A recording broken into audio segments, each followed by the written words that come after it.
Friends, Liza's কিচেনে তোমাদের প্রত্যেককে অনেক অনেক ওয়েলকাম। সবাই কেমন আছো বলো? আশা করি প্রত্যেকে ভালো আছো এবং সুস্থ আছো। আজকে আমি তোমাদের সামনে আরেকটি নতুন রেসিপি নিয়ে চলে এসেছি। চলো সবাই এই রেসিপিটি দেখো এবং আমাকে কমেন্ট করে জানাও তোমাদের আমার এই রেসিপিটি কেমন লাগলো। চলো তাহলে আমি রেসিপিটি এবারে শুরু করে দিই। হ্যালো ফ্রেন্ডস, লিজা'স কিচেনে তোমাদেরকে সবাইকে ওয়েলকাম। আজকে আমি তোমাদের সামনে আরেকটি নতুন রেসিপি নিয়ে চলে এসেছি। সেটি হচ্ছে মাছে আলু দিয়ে টমেটো দিয়ে ঝোল। খুব সিম্পল একটা রেসিপি, সবাই বাড়িতে ট্রাই করলে অবশ্যই পারবে। চলো এবারে আমি আমার রেসিপিটা শুরু করে দিই। সবথেকে প্রথমে আমি এতগুলো মাছ নিয়ে নিয়েছি। এটি হচ্ছে রুই মাছ। রুই মাছেও করা যায়, কাতলা মাছেও করা যায়, যে কোনো মাছ, বড় মাছেই করা যায়। এতে আমি দেব পরিমাণ মতো লবণ আর হলুদ গুঁড়ো দিয়ে এটিকে আমি ভালো করে হাতে করে মেখে নেব।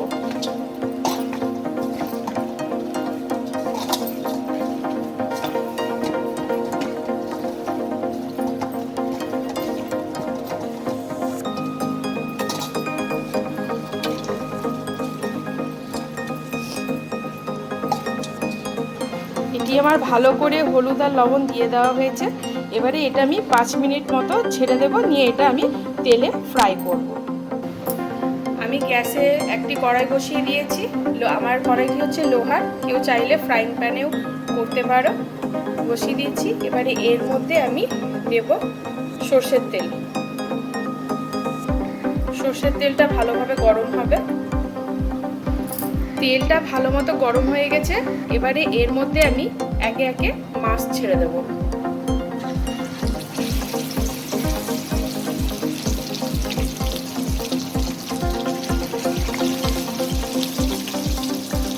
একসঙ্গে সব মাছ একসঙ্গে ছাড়বো না, তিনটে তিনটে করে মাছ আমি ভেজে নেব। ভালোভাবে একটা সাইড পুরো ভালোভাবে লাল হয়ে যাবে, তারপরই আমি আর একটা সাইড মাছটাকে ঘুরিয়ে নেব।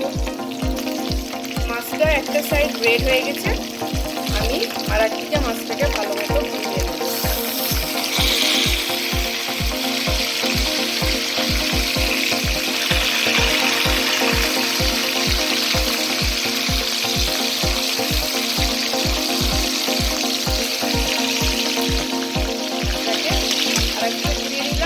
ঠিক এইভাবেই রেড হবে মাছটা।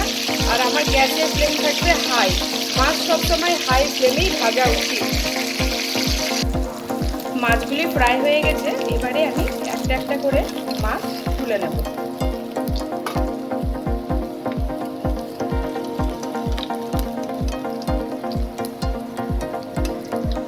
এই মাছগুলো ফ্রাই হয়ে গেছে। এবারে আমি এই মাছগুলো একে একে তুলে নেব।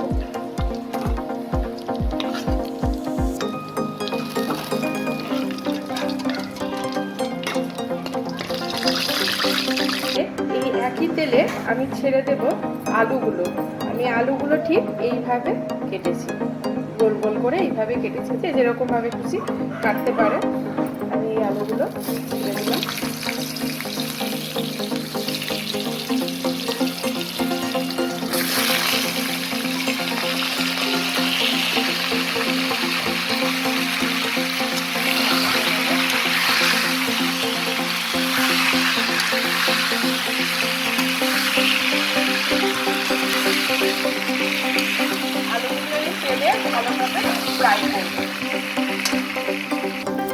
আলুগুলো ফ্রাই হয়ে গেছে ভালো মতো।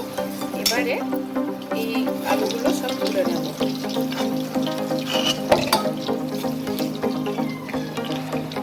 এরপর এই কড়াইয়ে আমি আর একটু সামান্যখানি একটু তেল দিব, সরষের তেল। তেল দেওয়ার পরে আমি একটু পেঁয়াজ কুচি দেব,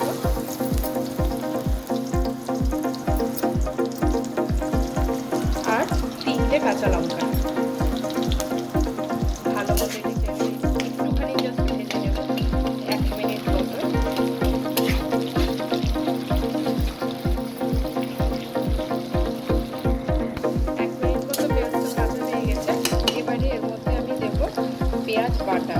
পেঁয়াজ কুচিও দিলাম, আবার পেঁয়াজ বাটাও দিলাম। 1 চামচ মতো পেঁয়াজ বাটা আর 1 চামচ মতো আদা রসুন বাটা ভালোভাবে নেড়ে নেব।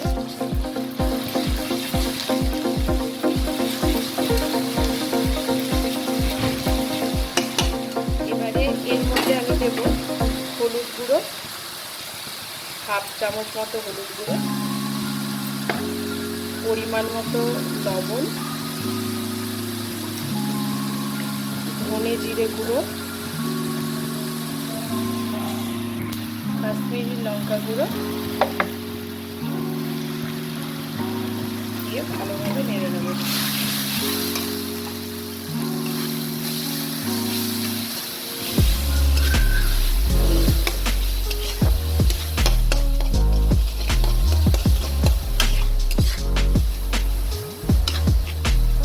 আমি 1 মিনিট মতো লো ফ্লেমে মশলাটা ভালোভাবে কষে নেব। আমার মশলাটা ভাজা 1 মিনিট মতন হয়ে গেছে। এবারে এর মধ্যে আমি দিয়ে দেব টমেটো। আমি টমেটোটা ঠিক এইভাবে কেটেছি, যে যেভাবে খুশি কাটতে পারে। আমি সব টমেটোগুলো ঢেলে দিয়ে দেবো। আমি এখানে 2টো বড় বড় সাইজের টমেটো নিয়েছি। ভালো করে আমি টমেটোটা নেড়ে নেব।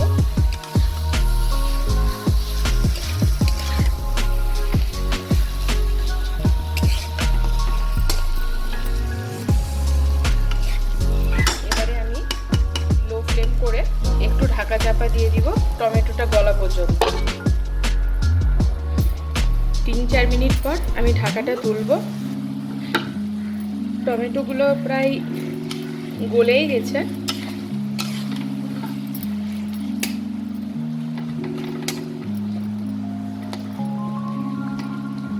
টমেটোগুলো সবগুলোই গলে গেছে।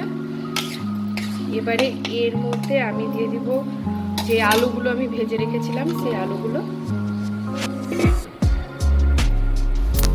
আলুটা ভালোভাবে টমেটোর সঙ্গে নেড়ে নেব।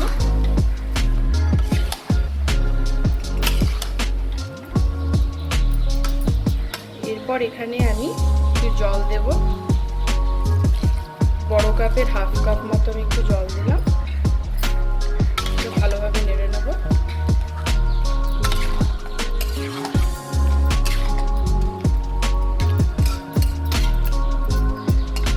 ওই 1/2 কাপ মতনই জল লাগলো আমার। এবারে এটাকে হাই ফ্লেমে ভালো মতো ফোটাবো, যেন আলু টমেটো আরও ভালোভাবে যেন গলে যায়। এবার আমি হাই ফ্লেমে এটাকে ঢাকা চাপা দিয়ে দিলাম 5 মিনিটের জন্য। 5 মিনিট মতন হয়ে গেছে। এবারে আমি ঢাকাটা তুলব। ভালো মতো ফুটছে, আলুও সেদ্ধ হয়ে গেছে। এবারে এর মধ্যে আমি একে একে মাছগুলো দিয়ে দেবো।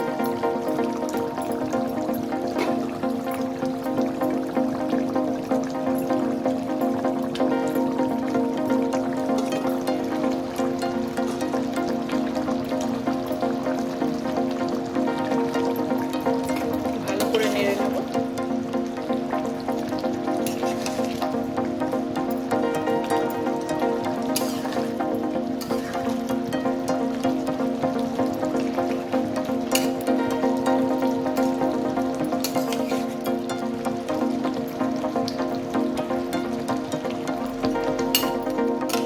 এবারে জাস্ট 2 মিনিট মতো ফুটবে, তাহলে আমার মাছ রেডি হয়ে যাবে। 2 মিনিট মতো আমি ঢাকা চাপা দিয়ে দিলাম। 2 মিনিট মতো হয়ে গেছে। ঢাকাটা তুলে মাছগুলো আর নাড়বো না, নাহলে গরম মাছ ভেঙে যাবে। এবারে আমার মাছ রেডি হয়ে গেছে। আমি গ্যাসের ফ্লেম অফ করবো। হালকা একটু মাছটা ঠান্ডা হয়ে গেলে তবেই আমি কোনো একটা বোলের মধ্যে ওঠাবো, তাহলে মাছ ভেঙে যাবে। আমি একটা বোলের মধ্যে মাছটাকে তুলে নিয়েছি।